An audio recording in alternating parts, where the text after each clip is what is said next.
Welcome back to Clean With Me. In today's episode, I'm going to talk you through cleaning a messy bedroom. I am recording this on a road trip, so if the sound quality is a little different and you hear some background sounds, that's why. I'm Ronnie, and you're listening to Clean With Me, the podcast where I walk you through cleaning your house step by step. When you clean along with this show, you'll get more done in less time so you can spend the rest of your day doing what matters most to you. Have you ever felt overwhelmed when faced with a messy bedroom? I know I have. What if I told you you could get your room under control in about 15 minutes? And you might be saying, Ronnie, you have not seen my room. This is not a deep clean, but when it comes to cleaning your room, the order in which you do things is super important when you're struggling with motivation and you're feeling overwhelmed. So what I'm going to do is help you get your room looking presentable. And then if you have time after the episode, you can do those deeper cleaning tasks like dusting surfaces and vacuuming. But sometimes just tidying up is half the battle when your room's gotten out of control. Maybe you have small children, or you've been babysitting in your room, or maybe you just kind of live in your room. You spend a lot of time in there. Maybe you have a bad back, so you're always watching TV on the bed instead of out in the living room on the couch. Or maybe you have a home office in your room, or a little both. Let's get right into the episode. It's time to gear up for your cleaning session. One of the most important things you'll need when cleaning your room is somewhere to put trash. I have 2 large wastebaskets in my room, one on either side. There's a wastebasket next to each nightstand. Of course, you want to put the wastebasket on the other side of the nightstand, not between the nightstand and your bed, or else you'll drop things into it accidentally. But we have these 2 large wastebaskets. But what you might need to do is just grab a large empty trash bag, because if your room's out of control, chances are you have a lot of trash to deal with. And if you've been listening to my show for a while, or even if you haven't, you probably already have a good-sized wastebasket in your room. But in this episode, I think you should grab a trash bag anyway, because I'm going to talk about getting down on the floor and cleaning and how that can help you get your room clean. So the first thing you're going to do is grab that trash bag and bring it to your room. Okay, and once you've done that, we're going to be starting with making your bed. I don't want you to get sidetracked, because getting sidetracked is the enemy of a tidy room. Once the room is tidy, you can do those deeper cleaning tasks. But for right now, even if you need to change your sheets, I want you to just make the bed anyway. Okay, once you've gathered that trash bag. Because there's something about making the bed that instantly makes your room look better. It gives you a staging area where you can put things when you're picking them up off the floor, those items that you don't know what to do with immediately. It's just such a crucial step, and it only takes about 30 to 60 seconds to make your bed. It doesn't have to be perfect. I'm talking about just pulling up that sheet and comforter, or maybe it's just a comforter or duvet cover, smoothing it out, straightening your pillows, just getting your bed looking nice from the outside. Okay?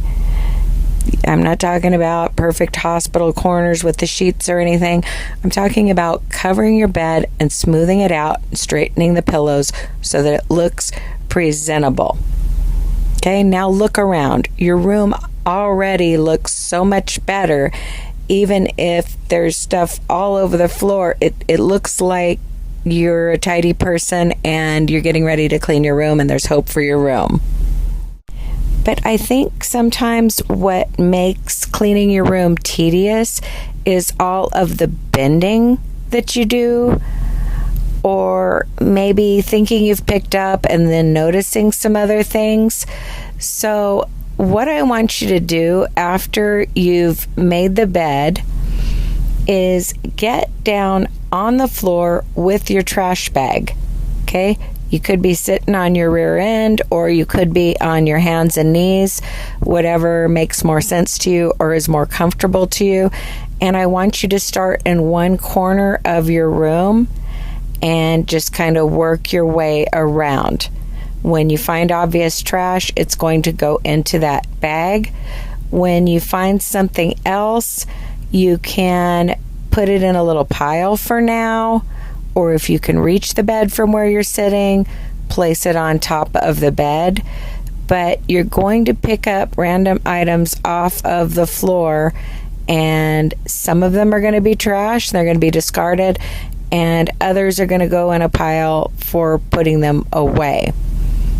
Now, even if you're getting up and down a little bit and putting things away as you go, you're still going to make a lot of progress by being down on the floor with that trash bag and just systematically working your way around. And if you're saying, Ronnie, there's not any trash on my floor or whatever, maybe this episode isn't for you. This is for a truly messy bedroom.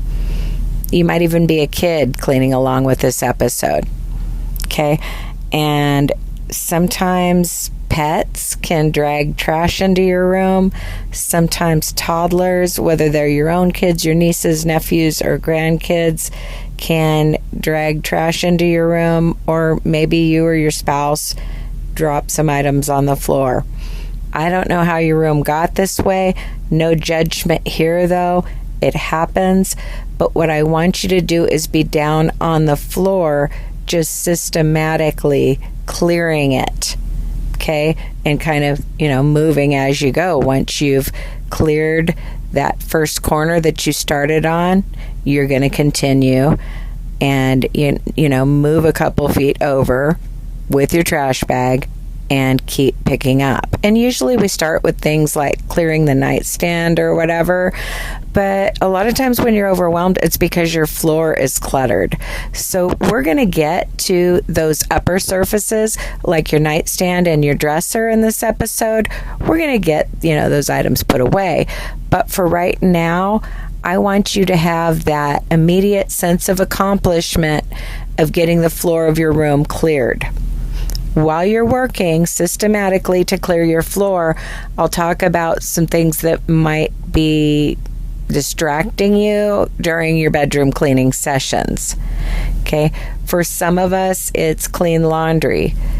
If you have an overflowing laundry basket in your room or just a pile in the corner, sometimes there's a tendency to just start folding and putting away those clothes. But it's a form of procrastination, because if you set out to clear your bedroom floor and then you spend 30 minutes folding and putting away laundry, that's not exactly what you had planned on doing. So if you clicked on this episode, your goal is to tidy up your room, and I want you to remain focused on that. So if you do have an overflowing laundry basket, you're going to want to just kind of consolidate that. Pick up the items off the floor, shove that laundry basket either in the corner or maybe even place it up on top of your bed. Okay? And then deal with those other items that maybe were around the laundry basket, like pieces of paper or other trash. By the way, if you're always putting off cleaning your room and just never really getting it done, that could be understandable if you're in charge of cleaning the whole house. If you're a kid, your room is your main chore, you better get that done. But sometimes as adults, we have so much on our plate that our bedroom tends to be the last priority. But I encourage you to keep your bedroom clean. It's the first thing you wake up to in the morning. It's what you see when you're relaxing at night. And it is also where you get ready. You want to be able to find things, get out the door faster. Having a clean room is super important. But if you find yourself always procrastinating, you might need to give yourself some type of a deadline. Some of us have the personality type where we work better under deadlines. So maybe make some kind of a personal rule, like before I go out of town, I've got to have my room deep cleaned. Or before I even leave the house, I've got to have my floor generally picked up. Make some kind of a rule. I don't want you to be tied to your house. I mean, sometimes I have to go to the gas station and get a special coffee just to get motivated to clean. I get that. I'm not saying you can never, leave the house until your room's perfectly clean. But what I'm talking about is experimenting with different ways to motivate yourself, different deadlines to give yourself, whether it's a time or an event or something in your routine. Okay, if that makes sense. And this could be weekly. It could be every 2 weeks. I mean, it kind of depends on how good you are at cleaning as you go. Because if you're putting things away as you use them, you don't have to clean your bedroom as often as if you tend to just be super careless in the bedroom. Then maybe you need to tidy it up every day. Obviously, it's either easier to keep up. It is easier to keep up than to catch up. I talk about that a lot on this show. If you've been listening for a while, you know that. But a lot of times giving yourself a deadline helps, okay? I'm out of town right now. Like I mentioned, excuse the sound quality being a little different. But one of the deadlines I gave myself was you need to get the room picked up before you leave, because I hate coming home to a messy bedroom. Okay, when I get home from a long road trip, I want to come home to a made bed and a floor that's picked up and nightstands that are clear. Okay, so keep clearing your floor. Obviously, you're going to come across things like shoes that need to go into the closet, maybe sweaters that need to be hung up, dirty clothes that need to go into the hamper. But you're also coming across things like trash. You're also likely coming across things like trash, items that need to be relocated to another room, and so on. So if there's something you don't need to do, you don't know what to do with immediately, maybe place it on your bed. Okay, you can be making kind of a little pile of things if you're sitting on the floor so that you don't have to keep getting up. And then when you move a few feet, that could be time to put away the items in that little pile you're making. I mean, everybody does things differently, but I think what's different about this episode compared to some of my other episodes about cleaning the room is I'm encouraging you to get down on the floor and clean. And sometimes it feels good to be sitting down and cleaning if you're tired and it's kind of a low energy day. But another important thing about being down on the floor, whether it's on your behind or on your hands and knees, is that you're seeing things that you don't normally see.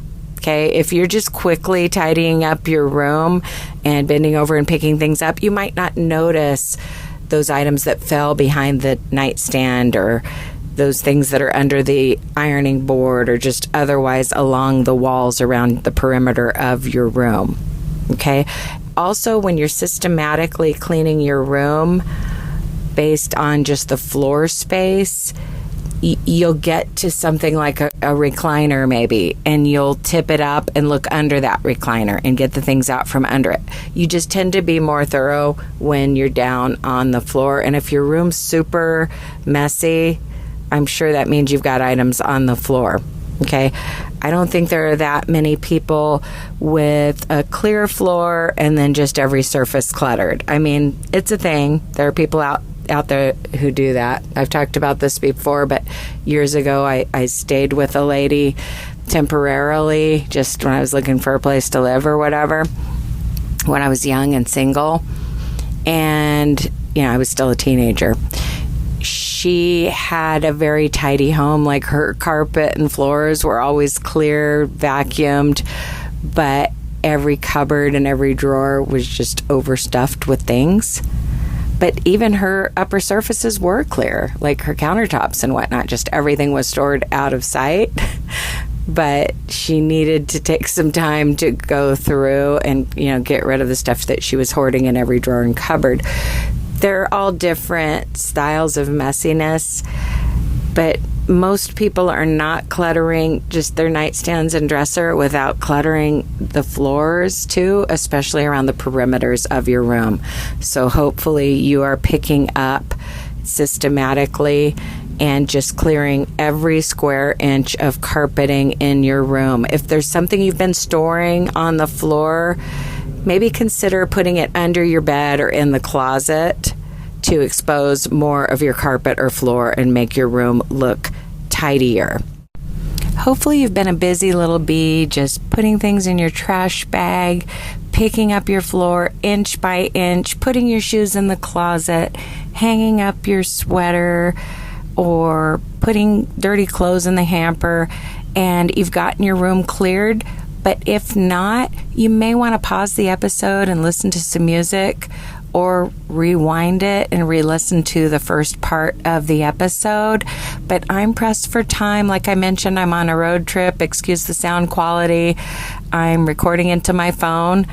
But at this time, I want you to turn your attention to the upper surfaces. Okay? By upper surfaces, I mean the nightstands, maybe a TV stand, a dresser, and of course your bed. And maybe if you're like me, you have a recliner or other chair in your room. Let's turn our attention to clearing those surfaces. Okay, the time where we were on the floor is over. If it's not, again, rewind and spend more time on the floor getting that cleared. But at this time, I want you to clear those coffee mugs and empty water bottles from the nightstands. Okay, I want you to remove the clutter from the dresser. If you have an home office, you may not have time to organize your desk today, but let's at least clear off the nightstands and maybe thin down the items that are accumulating on top of your dresser. This is not a deep cleaning episode. It's a getting your room under control, tidying episode. Now, after this episode, I encourage you to maybe put on your favorite cleaning playlist on Spotify or however you get your music, and dust and vacuum as a finishing touch. It's going to feel so good, and you're going to be more motivated to put things away and keep your room clean for a while if you've done those important steps of vacuuming and dusting to actually make your room look good. Another thing you might also want to do after this episode is sit on the bed and fold your laundry and put it into piles based on the family member or the drawer it goes in or the room it goes in, and get those clothes folded and put into piles so that you can put those away. But for now, we're just finishing the tidying process. You've picked up the floor, and now you're clearing off those upper surfaces. And remember those items that you placed on the bed because you weren't sure what to do with them, or maybe you have a pile on the floor of items that need to be relocated elsewhere in the house, or you need to make a decision about whether to throw them away, or you need to put them in a donation bag, or you need to take them to another room of the house. Maybe you found some things that belong in the kitchen. It's time to recover. I call this recovery time, where you kind of put things back together. If you've made a pile, you deal with that pile. Okay, you don't want to leave piles. You don't want to, leave a mess because you've been cleaning. Okay? I hope you got a lot done during this episode. Special thanks to my financial supporters who support the show, either on Patreon, Apple, or some other way. If you're listening to the show on Apple Podcasts or Spotify, the Clean With Me Unplugged episodes are already being advertised to you. But if you don't know about these bonus episodes that are typically longer, visit my website, cleanwithmepodcast.com. There are links and instructions there. I will also put a link in the episode notes. But even just listening to these free episodes helps me, So I appreciate each and every one of you, but you're not going to be on the full program until you subscribe to the bonus episodes. And it helps me more than you know, but it's also going to help you. Anyway, hopefully you've cleared the floor, your nightstands, and some other surfaces. I encourage you to finish the process by vacuuming and dusting to your favorite music. Happy cleaning, and I'll talk to you in the next episode.